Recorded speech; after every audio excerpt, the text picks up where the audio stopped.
It's like a knife in my heart every time, but I've gotten a lot better at viewing this as something, okay, this is feedback. Now, how can we take this and learn from it, or whatever we take from it other than just feeling personally victimized? You're listening to the Let's Talk Marketing podcast, hosted by me, Katya Allison. I bet you're wondering, what have you gotten yourself into? Don't worry, my friends. In short, it is going to be a good time. We're going to have great conversation. And you know what? There's going to be a little bit of learning along the way.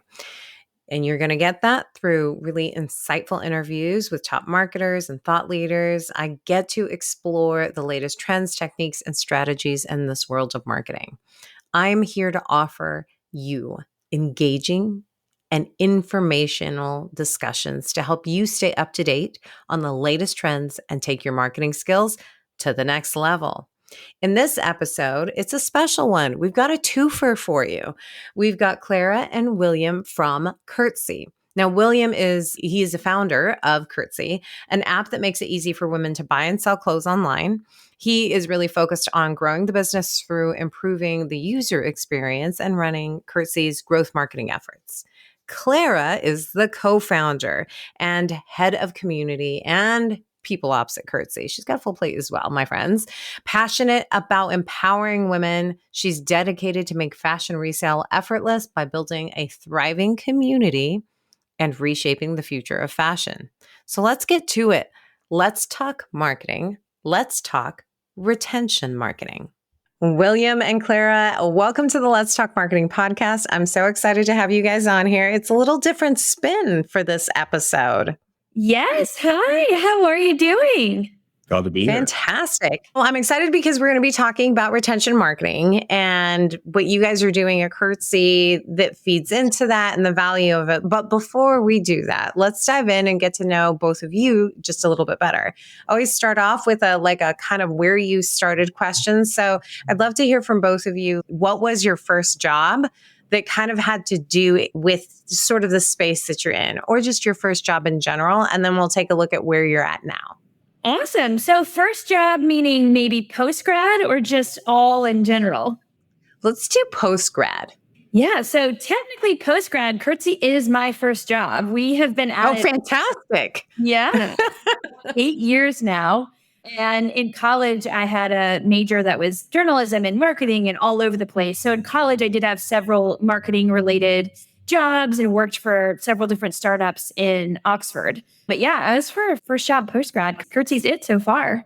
Oh, you're not doing so bad. I like that. What about you, William? Yeah, worked a few odd jobs in college, started some businesses, and then, started Curtsy right after school. So this is the first job. Yeah. You guys are both in the thick of it. Did you think that you would be in this kind of place? Because it's very entrepreneurial. So have you guys always had that spirit? I have, yeah. And to some degree, Clara Agnes, she's definitely helped out over the years. To give some background also for the listeners, William and I are siblings. So you might catch on to that throughout the episode through different things. But yeah, William has always had a crazy entrepreneurial spirit. I mean, he was hiring me in 4th grade for every odd job under the sun. We have worked together for the last 8 years with Curtsy, but really my entire life doing any kind of odd jobs. You've definitely started who knows how many businesses at this point. It's been forced family fun for a long time. I'm here for it. You guys are definitely doing something right if you've been doing this at Curtsy for the last 8 years. What are your current roles within the company? Yeah, so I focus on product and growth marketing, and growth kind of encompasses acquisition as well as trying to increase the lifetime value of customers and make sure that we're keeping people around for a long time.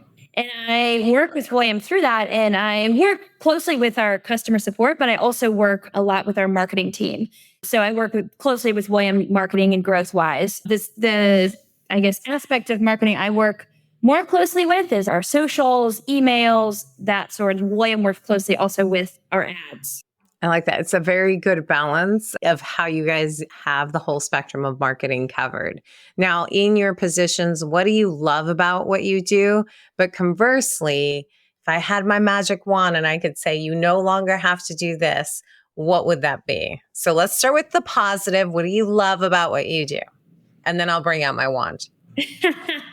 For me, at least, the general aspect, I have my foot in a lot of different areas at Curtsy. And I love that every day I'm doing something different. There's different tasks in customer support or with the people we work with or in marketing. So I like that it changes pretty often. There's always a new interesting task to conquer.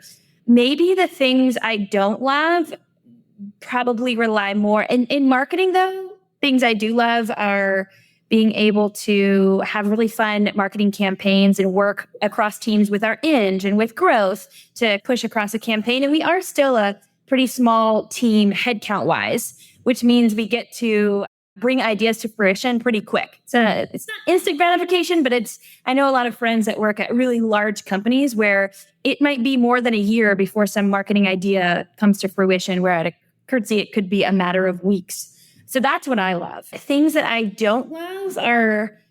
She hasn't brought out the wand yet. Don't. Oh, brought out the wand. Okay. I love that he's sticking to the rules too. He's like, whoa, whoa, whoa. What do She you... said first things first. What do you love, William? And then I'll bring out my wand. I think I appreciate the diversity of things to get to work on and the creativity that we try to bring into our marketing and growth campaigns, just to make things more interesting and try to enjoy the campaigns, break the mold, and just another email, just another marketing campaign, and really see the user interactions from those. In the early days, we did marketing, and it was crickets. Back when Curtsy was a peer-to-peer rental platform, you couldn't really do much to drive demand. But now that it's buy and sell, we have a lot more products, and there's much more opportunistic shopping. It's much more interesting when you can run a campaign to incentivize some action in the app and then see direct kind of gratification for that. To go off of that, other things that I love here, this is an example of something I love. I work closely with our customers and in customer support, so I'm seeing reviews left and right of what people are leaving with Curtsy. I see the negative ones for sure, and I also see the positive ones. One I saw yesterday, Curtsy is the best resale app. I've tried so many different ones, but this is the best one that works for me. I've made over $3,000. It's changed everything. Thank you, Curtsy. I love reading those in our socials, in our DMs. I love reading firsthand accounts from our customers or people who use Curtsy about what they're loving and how it's changed their life or changed some aspect for them. I feel like that is very gratifying. Not only is the business working, but the marketing is also working as well too. All things are pointing in the right direction. Are you ready for it? William, I'm pulling out my wand. What? Can't wait for this. What would you remove from what you're doing? Oh yeah, the just administration part of owning. That's nice. Yeah, I know. It just when it's your own company, it comes with a lot of freedom, but it also comes with responsibility and compliance, and just paperwork in essence is a lot of what it is. So I think really I should probably do a better job of figuring out how to take that off my plate, but work in progress. But it's important, yeah. Mine was pretty similar, more administration things. It's a love-hate relationship with customer support. I was the only customer support representative, what you would call it, for the first maybe 2 years or something. I was answering phones all day and night. We'd be out at the bar with friends. I'm answering Curtsy customer support, but I'm still very involved with it. So I think I hate when we get really bad responses to things, or people are really upset about something, or we release a feature that does have a bug that's frustrating. The aspect I love is I actually have control to be able to see that. I don't have to sit with it. We can change it. But it is always hard, of course, to read negative feedback about Curtsy. Where you were going with the love-hate leverage. Yeah. You're like, wait a second. Yeah. I love hate our customers. That's not what you said. But it is very true. I think also, not only do you work there, this is your business. So when people don't have a positive experience, and here's the truth, like you can't please everybody. And we all know that, right? Fundamentally, our brains understand this, but doesn't it hurt when someone just doesn't also just love you? Well, it gets me, it's like a knife in my heart every time, but I've gotten a lot better at viewing this as something, okay, this is feedback. Now, how can we take this and learn from it, or whatever we take from it, other than just feeling personally victimized? Yeah, I love that, personally victimized. I'm going to write that down. So I just, in the space, especially because you guys are in the app space, right? You've got to be like, you have to have your fingers on the pulse of like all of the trends that are happening, especially with social media. So I'm curious, how do you stay up to date on trends? Do you rely on social networks? And if you do, which ones do you go for kind of inspiration, aspiration, and education or entertainment? Do you go to social networks, or do you have podcasts, newsletters, books, something else that you go to stay up to date on just kind of digital trends to ensure that you're never behind the eight ball? Yeah, I think digital trends are tough. There's the macro like platform trends and marketing strategies, and the day-to-day trends on socials. One of the things we were talking about earlier was Taylor Swift and Travis Kelce took over the internet all summer. Oh my goodness, I know. Hopefully they're still together by the time this podcast goes out. It's right. Although that'll be very timely, huh? We never know. Yeah. And I think from the platform trends, you have to learn by doing. I think it's when people find an angle or something that's working, they generally don't broadcast it because they only last for a short amount of time. And, the company or marketers trying to really get the most out of that technique or kind of strategy that they're using to grow their account or get likes or views. But the trends that happen on, whether it's a meme or just a cultural phenomenon, we try to take part in that as much as we can by making lists and curating marketing campaigns around those things. Just using Taylor Swift example, we did a bunch of Eras tours, content, made lists, put collections together, work with influencers to share outfit ideas and Pinterest inspiration.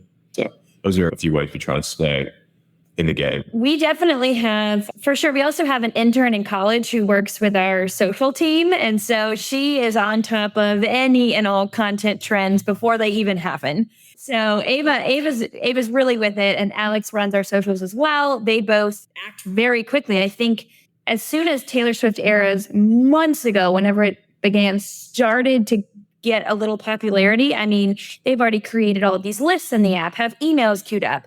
Well, a lot of the times, by the time we even find out about these, I'm getting a Curtsy email with a list that is personally curated, ready to shop to go to Taylor Swift. So that's more of like the weekly, nice. Yeah. But then in general, William, and we were both avid readers. So William is always reading about 1,000 different business books, and is currently reading one he shared with me yesterday. So I think I listen to podcasts. I don't even know how much. Every year, my Spotify yearly comes out with, you've listened to X amount of hours of podcasts. So I'm a big podcaster. He's a big reader. From those, I think that's how we probably more stay on top of things.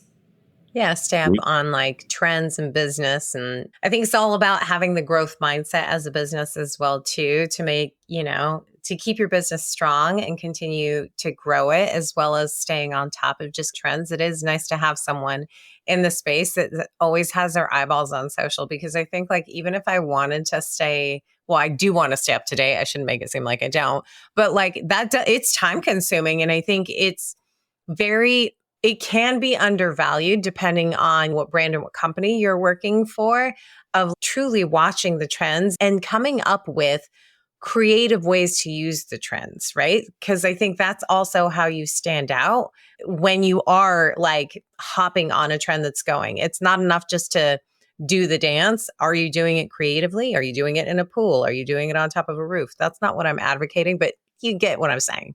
You're picking up what I'm putting down. Yeah, absolutely. And I think Wim and I work well together in this sense. He is very big picture. So he's always thinking big picture about Curtsy, which means an area where he lacks is details, which is what I focus on. I'm very detail oriented, day to day, week to week, more broad thinking, quarterly about the business, which is, I think, why we work well together, and maybe why sometimes we don't. No, I'm just kidding. We're your siblings. Your siblings. You can't get out of that. You were born that way. But yeah, and I think so that's where he reads about, I guess, new trends in the market. And he typically will come to a meeting. I'm thinking of what we're launching next week. And he's like, all right, so what do we think about this idea? And it's some really big, like, I don't know, some crazy way to change all the way we're thinking. But I think that's how we both approach it. You need that balance. You need that balance. And what I really liked, when we originally spoke, you're like, let's talk about, I kind of led the witness, but we did mention retention marketing. And you're like, we've got to pull in William for this because this is like definitely one of his passions. It's what he's focused on. So I'm really excited to be just like, our next step is diving into the strategy. So let's talk about retention marketing.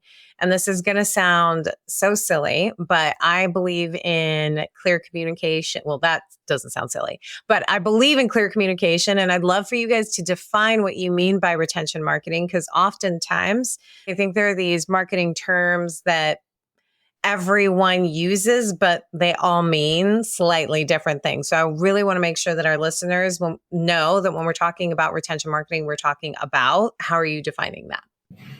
Yeah. I think it's easiest to define, the way we think about it is how do we bring customers back to the product and have them be interested in what we have to sell. And I think, on that, we think of retention marketing as bringing back interested customers, just as a little nudge, a reminder of, oh, we're here. Don't forget about Curtsy. People who already had a great experience with Curtsy or who have already loved Curtsy, who just need a little nudge or reminder that we're here. I don't think for us or potentially anyone, retention marketing is going to work to bring back people who had a negative experience or who aren't interested in your core product or what you offer. So how do you guys even get started on that? Is it customer loyalty? Is it email newsletters? And is it giving the curated lists on a weekly basis? What does it look like to start with? And I assume you started in one place and you've landed in a completely different place based on these learnings. So I'm really curious how you guys got started into it and the successes you've seen within that. That's a meaty question. Yeah, there's a lot there. I think the easiest thing I think the way we think about it is your experience on Curtsy is directly related to the quality of the products that you see in your first user session. So when you open the app, I think we've got millions of items to show you, and you're only going to look at about 200 in your session. So 200 is a lot, but it's also out of millions. That's a really small section of the catalog. It's critical that we understand as much about you and your fashion and shopping preferences as we can in those first few minutes. Otherwise, you're going to feel like the app's not for you. It'll be like a lot of other apps you've downloaded and you'll delete it, or it'll sit in the back of your phone and you'll never open it again. And so it's critical that we understand your size, where you are in the country. Is it hot where you are? Is it warm? Are you shopping for upcoming events that we could curate items for you and then share those with you over the course of the next week? Because that's what's most likely going to get you back and excited to use Curtsy again. Because the best things in a marketplace like Curtsy, they sell very quickly. The best things last maybe a day or two. And so the likelihood that something that you're in love with is going to be present in those first few minutes you use the app is, you may not find anything that you love, but there's going to be a lot more stuff posted in the next week and the next month that you would likely like. And so we try to pull supply and demand from in the app and off the app at the same time. So we can jump into that later. And we also, just to clarify too, when you first download the app, the first thing you're jumped into is a style quiz. So you basically pick out the styles. We have, 26 different styles, feminine or more masculine. You go through and pick out different styles that you like. You set your size preference on everything from your shirt and dress and pants. You pick all of your size preferences, and then you get to choose some brands, your favorite brands.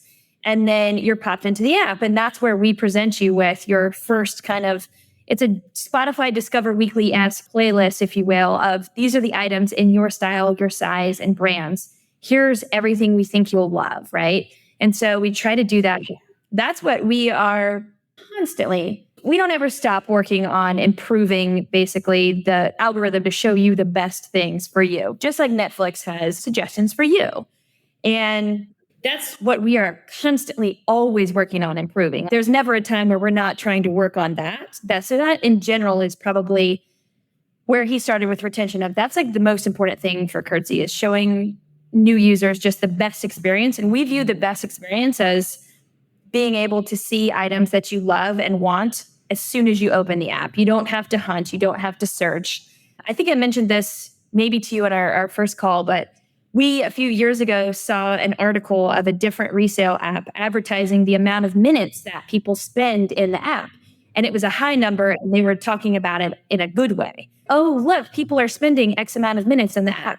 And we all looked at that and were like, we want to get that as short as possible, in the sense that that means people, if they're buying, then they're seeing very quickly what they like. They don't have to hunt. They don't have to search. So in general, that's pretty much like our first hit at retention. But the other things that you mentioned, I think we started these as a way to build community. We started Curtsy at Ole Miss in a small community of women. Then we moved to other SEC schools, not on purpose, but that's where we had friends at the time.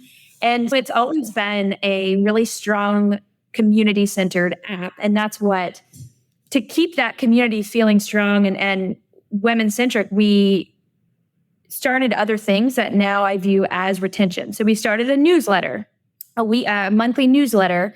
Basically, here's everything that went down in the app last month. Sellers love that. We have a Facebook group that is primarily sellers, but you're invited into the Facebook group after you have made 5 successful sales. And that's a place that people can request features. People can talk about areas of the app they don't like. I'm actively in that daily, responding to people. We do every other week Transparency Tuesday Instagram story, where I hop on the Instagram story every Tuesday for about an hour, and people write in questions, and I just openly answer whatever question they've written in. So I think a lot of the things that we originally started as to keep our community strong and to show us on the Instagram, looking back, we're actually retention based, but at the time when we started them, we weren't necessarily after retention, if you will. It's more like community building, but looking back, it definitely is retention centered. Yeah, to me, what I heard you guys really say is that honestly, you start with getting to know whoever's coming to your app. It sounds like it's, the retention part goes along with the relationship part, right? Like, I want to have this relationship with you. So give me this information so that I can curate what I want for you. And I also think that's a tactic that works for any brand or business, right? I think that you guys are in a position where it is an app, and I love the style quiz. I'm all about the style quiz because I want to be able to craft things to my liking. I don't want to see something that I can't buy, but I'm obsessed with, especially like from a fashion standpoint, right? Like, oh, that's really great. And now I'm going to covet it. And now I can't find it. So I think like off the bat, you guys are like getting as much information as possible. And I think data is really key for it. The other thing that I heard you say is community, which I love that you said that because that's where I was going to mentally. It's that community is such a huge part of retention. There's nothing like feeling like you're going back to a friendly place that knows you, that has this personalization for you in like the emails and what you're looking at in the app. Still, the thought of viewing 200 things sounds like a lot, but who am I to judge? I know I probably scroll through way more than that on like Amazon, and TikTok combined. So like, I think where you guys started and how you use that information and that data to personalize things, I think is really key to like that retention piece of it. But I will say there are a lot of people that are very, I'm going to use the word scared of like, how much data am I giving you? So how do you address that with your community? Do they just have that built-in trust because it is a community and they're like, okay, they're going to do me a solid? Or do you find that there is that friction point when you are trying to personalize, keep it private, but also get as much data as humanly possible?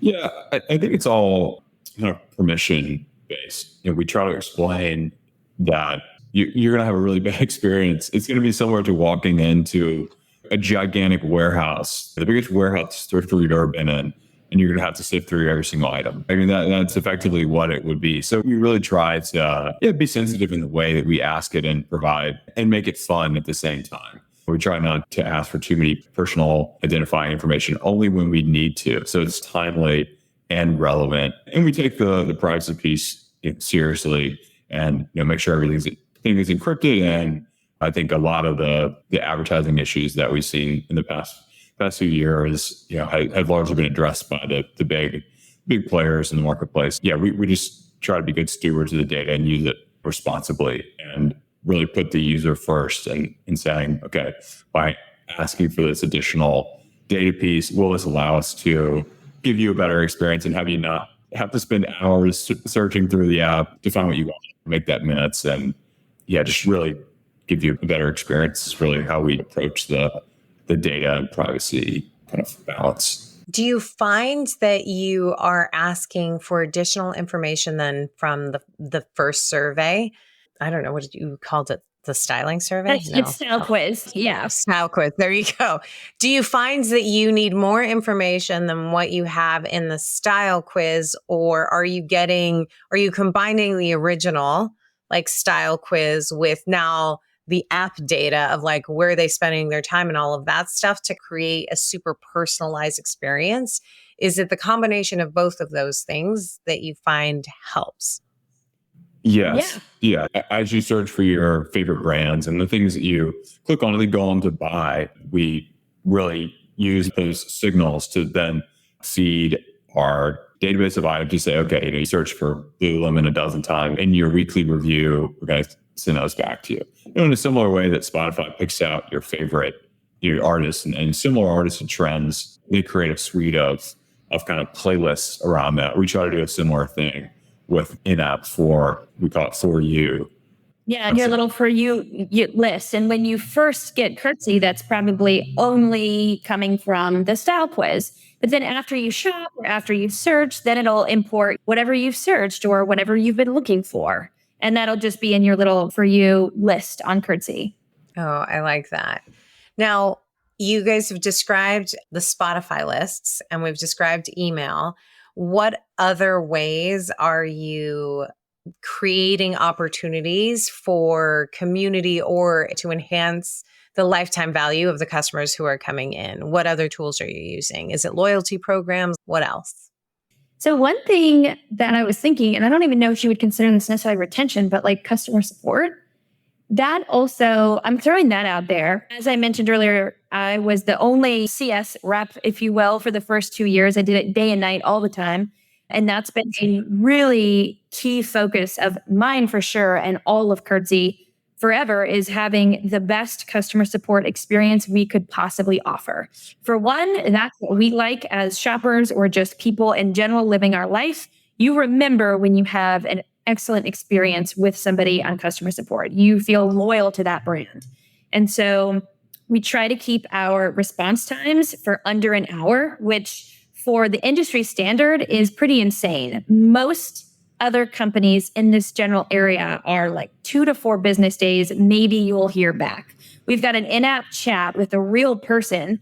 And what's funny is a lot of our CS team actually has relationships with people who are writing in, because people who are frequently writing in. So now that honestly is part of our community too, is our excellent customer support. We have people writing in all the time, sending in their suggestions, or we have several people who love finding different bugs and they'll send in, oh, hey, I just found this out. And so that is definitely an area where we differ from other companies in our industry, is that we are work to provide the best support that you can have, where you leave and it's a wow experience. So that's not necessarily, I guess, something I was thinking about exact retention, but I do think it plays into that for sure. So as far as like outbound retention, I think there's a couple of things that we do that try to bring you in. So when you first interact with the app, we encourage you to like a number of items, and hopefully you go on to like several more.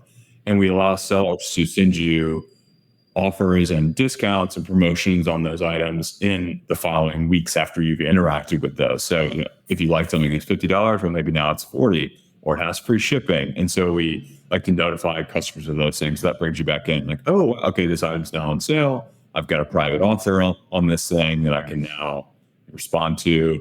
That's one way. Clara just mentioned the email newsletters. We also try to launch new features and announce that faster ways to sell, product updates, and launches of new collections and lists. So some brands will launch a fall collection. For us, we try to group together what would be our fall collection, or the Eras Tour collection, or the NFL collection. Or fall trending, or there's any number of lists that are, it's actually our social team who makes these, but it just provides a very curated experience when you're shopping, more akin to shopping on like a Revolve or a Nordstrom or some other store that doesn't feel necessarily resale. Yep. And we do communicate some with the customer base via our customer service channel. So we have the chat in the app, but we can make announcements through there as well. And we also run top of the funnel campaigns to incentivize and gamify some of the actions to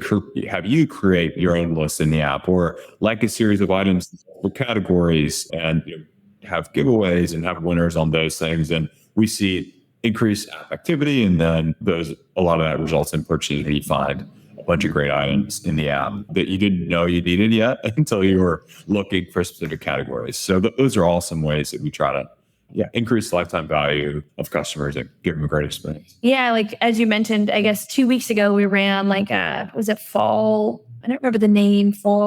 A fall campaign. Basically, if you love 5 items in each of these different categories, sweatpants, hoodies, XYZ, then you'd be entered in to win a $500 or $500 for you, and then also $500 for a friend, Curtsy gift card. And so that definitely had everyone in the app loving all of these items, super excited. And that also gets everyone very excited on social, tagging us, sharing the campaign. And so we do something similar to that, maybe once a month, I'd say, a few times a quarter. It sounds like you have a variety of ways to do that. I did want to rewind and just make a comment about your thought on the customer support not necessarily being retention marketing. I think to your point, it's, and to your point as well, William, it is the touch points. What are you doing at every customer touch point? And are you fostering additional touch points as well too? So it sounds like what you guys are doing from a retention marketing standpoint is really trying to address all of that, right? What are our existing touch points? How are we engaging them? How can we identify other ones? And then I love that you said this, the gamification, because that was going to be my follow-up question. Is there gamification in there? Because I think in an app, it's very natural. I think we're all competitive, or maybe that's just me. I don't know. We'll see. But I think there's a play for gamification when it's B2C, D2C support, and then outbound actual, like, all right, these are the initiatives that we're going to do because we want to keep you engaged. Because it is really all about staying on their minds and making sure that they have such good experiences. I think from a retention standpoint, if I feel seen, if I feel heard, if I feel like you really do get me, like that's retention. And that's, and then when they're posting reviews, what do you do with those reviews as well too? I think there's so many ways to just continue the cycle of what else can we do to surprise and delight, which always feels like such a silly word, but it is also true. Like it's the surprise and delight moments that you're trying to foster with your customers because it's all about them staying with you. Absolutely. And some of my favorite moments in the surprise and delight is when we'll have, even on the Facebook page, or somebody writes in and they might request a feature, and maybe it's pretty small and easy to do. And this doesn't happen all the time, but it does happen where I read that on the Facebook page or DMs or wherever it is. I'm like, absolutely, this is something that I have been wanting and I just didn't know how to say it. So I will bring it to the team and everybody's on board. And sometimes we make the change, whatever it is, within a matter of days. Being able to write back to that person and say, hey, thank you for the feedback. Also, we added it to the app. It should be released on the App Store in 4 days. That's the coolest ever. Like, I absolutely love that because that doesn't happen, every day that we're able to get feedback from a customer and then say, yes, that is perfect. We designed it and it's in the app. But when it does happen, it's awesome. Clearly, they are super excited and they spent time sending us that feedback, which, positive or negative, I always appreciate people sending us feedback. They've taken their time to tell us how they feel. It's up to us and what we do with that. But yeah, that's a surprise and delight factor that I love. I think it's so fun. No, I definitely agree with that. And it's those moments that matter. You definitely see them, you hear them. And one of the things that you're describing too is being agile And like you have to be agile in marketing to be able to identify the trends and move in that direction. You can never be so stuck in your ways. I'm a very process oriented person. So sometimes it can seem like, all right, we've got to follow this process, but process is in place so that you can be agile. So when Travis and Taylor go out to dinner, right? And you're looking at those outfits, for example, like you've curated 2 lists. What does it look like to be, I don't know what their combined name is. What are those looks as a couple, right? I think that's definitely part of it. Now, do you guys see any kind of emerging technologies and trends that could potentially impact just what you're doing from a retention standpoint? One of the things that immediately comes to mind is AI, but I don't know what your thoughts are in regards to that. Yeah. Yeah, we've used kind of machine learning for a while to try to get better recommendation algorithms in a variety of places in the app, and we continue to do. It feels like it's definitely getting better, and we are working on some things to hopefully refine the style categories, give you kind of a more in-depth kind of analysis, basically put to words what the algorithm is trying to curate for you. Yeah. Okay. Are you a Southern California, like boho style, or are you this like Northwest, like Granola. rainy? Yeah. Alto. Not to typecast Southern California versus Northern California, but I know, my goodness, the Northwest, to me, that's like Sunday and Thursday. My style changes depending on the day of the week and the temperature outside. for sure. Or are you multidimensional and you want to see a wide variety? You like a wide variety of things, and your style changes depending on the mood. Are you a chameleon, changing on the atmosphere and where you are, what you're interested in? So yeah, we do try to incorporate a variety of new technologies, and it feels like from a consumer facing standpoint, we've seen a lot with the like large language models, and some of that technology has been around for a little while, but I feel like it's definitely getting better. People are more excited to have AI recommendations than before. Yeah, well, and I think that while it has been around, I think it's the adaptation of it in these either real world or other brand scenarios, I think is really evolving it. It's evolving it. That's the way that I view it. Because you're right. These things have been around for a while, but now when you apply a brand and other brands are doing it as well, and there's apps and there's softwares that are leveraging it, all of a sudden it's like this, oh, you got to get real good because this is going to blow up. So I like that. I could talk to you guys forever. I do have one final question for you. There's no wand involved, Williams, so don't worry. My final question for each of you is, if you knew then what you know now, what is the advice that you give to yourself from either a business or a marketing perspective? Business or marketing. It's hard. And I've said this before in a business sense. It is funny. Somebody was asking me recently about startups. And I think if I knew then, first of all, I'd say don't copy what all the other companies maybe in your space are doing, or just in general. I think that was kind of a tactic we employed like early on, very early Curtsy days. We're like, oh, this is what other people are doing. Let's do it too. And then we quickly realized a lot of the times, by the time we would implement something we saw other people doing, they've actually they're not doing that anymore. They found out it doesn't work. So I think not necessarily playing a copycat game, but what else? Maybe in marketing, I think. What do you think? I like thinking independently is good. I think that's a good takeaway. And really following your gut, I think it's a decent takeaway. Yes, absolutely. I think there's been plenty of times where we've had a gut instinct and other people have told us otherwise. We've decided to stick to our gut and it's worked out. So I think that too. And then starting Curtsy, we were so young, fresh out of or in college. So I think you're tempted to view, oh, what are all these older companies doing, or people who have a lot of experience. And while there's so much to take from people who have experience, I also think don't undersell yourself. I think, thinking independently, doing what you think will work and sticking with your gut. Yeah, marketing business advice I would give my former self. Yourself. Yeah, I think, I would just say stay in touch with the customer and really focus on the experience as much as possible. And what I mean by focus on the experience is try to have as much of your business activities be user facing. I think it's easy to get pull them into the business and you work around the business rather than the things that are delivering value for your customers, and not do more and make it better.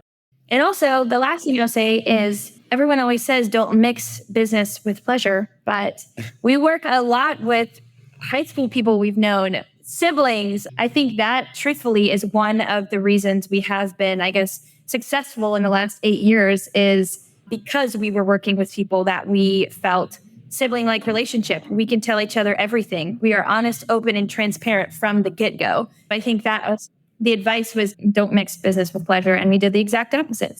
Well, I think it's also like it's the balance, right?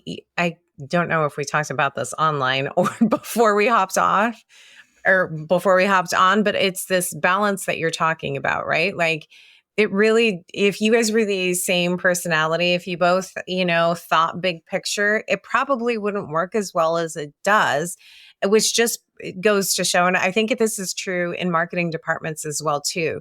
You want everybody to be strong, but you want them to be strong in what their function and their discipline is going to be and their personality fits.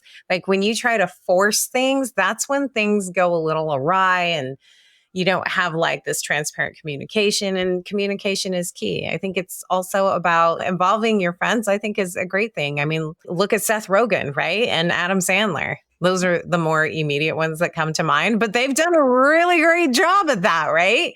We've got a lot of celebrity name drops in this episode. I'm kind of proud of this, but I think there's something to be said about having this circle of trust that you can depend on. Business is hard. It's gonna be hard. I'm sure that you guys have had challenging days where you're WTFing, like, what did we get ourselves into? And then you've got to be able to come out the other end of it. So I definitely think like very sound words of wisdom at the end of it. I cannot thank you both enough. Thank you so much for coming on here and just kind of sharing your thoughts and sharing a little bit more about Curtsy. Absolutely. This was so fun. I really loved it. We've never done anything like that. It's like podcasting together. I love it. Pod. Yeah, sibling pod. You guys did great. I love it. Well, thank you so much. That was such a fun conversation. Nothing like getting a brother and sister on the line. If you normally listen to the audio, I think check out their dynamic on YouTube. It was so much fun and it was completely awesome. I hope you are, though, ready now for my key takeaways of the episode.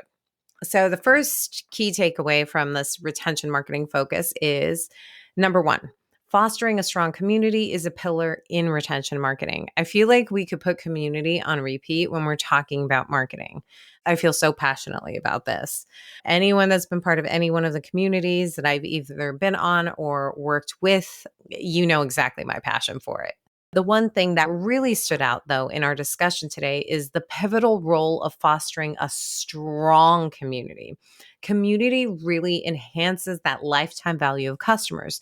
So they're focused on building a vibrant community at Curtsy, which is amazing. They've implemented various approaches like providing top-notch customer support, offering real-time in-app chat with real people, and creating a dedicated Facebook group where their customers can freely share the feedback and suggestions. What I truly love in this whole process is those surprise and delight moments that they really look for. And granted, those are just examples of how they do it. I think that there are creative ways to foster community in any business. I don't think it just has to be consumer focused. Key takeaway number two, use data, underline bolded, and machine learning to personalize customer experiences. I just mentioned previously looking for just kind of wow moments, meaning those surprise and delight moments. But what do you do when you find them, right? You have to do something with them. The data and the ability to personalize takes those identified wow opportunities and drives action behind them, right? So for example, Curtsy has a style quiz to collect initial data to personalize the experience for the user. With machine learning or AI, this is an opportunity for other brands to also foster those moments to engage with their community as well too. I think with just the development of AI, you're missing the boat if you're not already thinking, how can I incorporate this in what I'm doing for my business? I guess that's more business advice there more than marketing, but I know that there are great ways to leverage AI for marketing as well as for personalization. And ultimately to create that community. The last one I have, this one's really just short and sweet. I'm a big fan of this, maybe because I'm very competitive, but my last key takeaway is one word: gamification. Big fan. I mean, honestly, who doesn't like a good scoreboard, right? But then again, like I said, it may just be me being competitive. But I think in marketing, incorporating gamification not only keeps people engaged, but it's also a great way to foster that community that we talked about. What did you take away from this episode? There was a lot of good nuggets. Slide into my DMs on LinkedIn or comment on the post on the Let's Talk Marketing LinkedIn page. Let's get the conversation going. Let's get some engagement. A special thank you to my podcast producers, the amazing team at Content Allies. And to you, thank you for spending the time with me today. Until next time, may the conversation flow, the laughter linger, and the outlook remain optimistic but grounded in reality. This is Katya signing off.